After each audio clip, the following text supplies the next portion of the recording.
How to fix AMD Ryzen Threadripper configured in SATA or NVMe RAID mode when installing Windows. 1. Enable or disable RAID in BIOS. 2.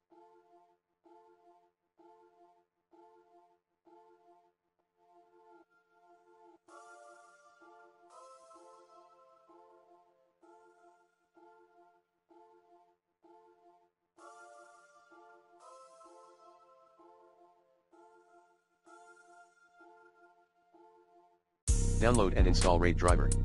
3. Redownload Windows ISO.